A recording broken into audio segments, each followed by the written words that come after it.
Is your home starting to look like a storage unit? Whether you're getting ready to sell or just tired of playing Jenga with your closet every morning, decluttering can seriously change your life and maybe even boost your home's value. Today, we're diving into simple, stress-free ways to clear the chaos without losing your mind or your favorite coffee mug. Stick around because I'm sharing 5 simple steps to make your space feel bigger, brighter, and way less embarrassing when guests pop by. Let's get that clutter under control before it starts charging you rent. Now, as a realtor here in Utah, I often advise sellers on how to declutter their homes. Not only that, but I also recently had to clean out my own home after 22 years of buying too much stuff. So I know that just the thought of decluttering your home can be overwhelming, but it will be worth it. And I know it's not just stuff, it's memories, it's emotions, or my own personal favorite. But what if I need it someday? Well, spoiler alert, 99% of the time, you won't. Like that box of cords that you've been hoarding since the 1990s, or that treadmill with cobwebs, and things of that nature. But you're not alone. I've been helping people just like you for over 20 years, and I promise you can do this. So whether you're getting ready to move, or just tired of your house looking like a garage sale exploded, this video is for you. Either way, starting now will save you stress, money, and approximately 47 sleepless nights each year. Okay, here are 5 simple steps for decluttering your home. Step 1, make a plan and set a timeline. First things first, decluttering isn't a one-day sprint, it's a marathon. If you're moving soon, you'll need to pick up the pace, but if you got some time, you're a lucky ducky. Start small and just chip away at it. Trust me, the last thing you want is a frantic week-long purge where you're tossing baby pictures and priceless heirlooms into a trash pile at 2 a.m. because you're just done. Step 2, accept the hard truth. No one wants your stuff. Okay, deep breath. Here comes the tough love moment. Nobody wants your stuff, and that's okay. I know it sounds sad, but it's true. The reality is younger generations don't want to deal with your old stuff. They're living with way less clutter, and they're happy about it. Unless it's Instagrammable, it's going to be a hard pass for the younger generation.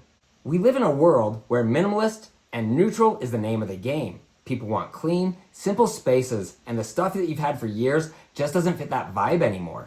So who does want your stuff? Well, some people might be willing to pay a little for your furniture, but honestly, it's probably not worth the hassle. If it's high-end or antique, that's a different story. Then we're talking about estate sale material. But in general, expect to make just a fraction of what you paid. Most likely, you're looking at donations or a garage sale for some extra cash. But here's a warning. Don't waste your time trying to sell stuff that doesn't have a lot of value. It's way more work than it's worth. Trust me. Step number 3, sort your stuff using the 4-bin method. Here's the battle plan that will ensure victory. Grab 4 bins or boxes, label them keep, donate, sell, and trash. Then start filling them up one room at a time. Keep only what you love, use, or cannot replace. Donate good stuff that you don't need, but someone else might. Sell. Be realistic here. If it's not designer, it's not going to fit into your retirement plan. Facebook Marketplace and garage sales can work, but it can take a lot of effort. Trash. If it's broken, outdated, or covered in layers of dust, just let it go. Think of this as your house's diet plan. You're shedding unwanted pounds and making your home feel lighter and brighter. Now, before I continue, look at my likes. You can't do this to me. You know how much I sacrificed? Please like and subscribe so I can keep making these videos. And leave a comment. I'd love to know if these tips are helping you, or if I've missed something. Okay, moving on.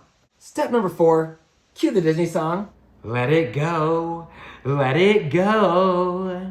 It's tough, I know. You think, what if I regret getting rid of this? But trust me, you won't. And for the really sentimental stuff, take a picture. You'll keep the memory without the physical baggage. Step number 5, know your resources. If you have furniture or items that you think are worth something, consider hiring an estate sale company. Or I would just take a few pictures and list them on Facebook Marketplace at a fair price. For items that you're unable to sell, donation centers like Goodwill or local charities are great options. Or offer them to your Facebook friends or your neighbors who might have children who are in need of some stuff.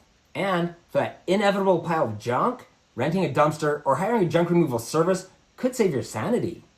And a bonus tip, don't be a perfectionist. Decluttering isn't about perfection, it's about progress. You can't part with everything all at once. Start with one closet, one drawer, or even a box. Those small wins add up. Now, if you're looking to buy and sell a house at the same time, you'll want to watch my video, How to Sell Your Home and Buy a New House at the Same Time. I'll put a link to that video below.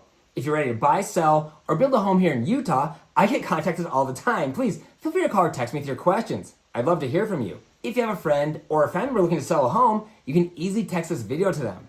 And please, don't forget to hit the subscribe button below and ring the bell to be notified each time I post new videos. Remember, you can find me on Instagram at Ty the Real Estate Guy. If you found this video helpful, please give me a thumbs up. Thanks for watching, and don't forget to ring that little bell below. It'll make you feel good.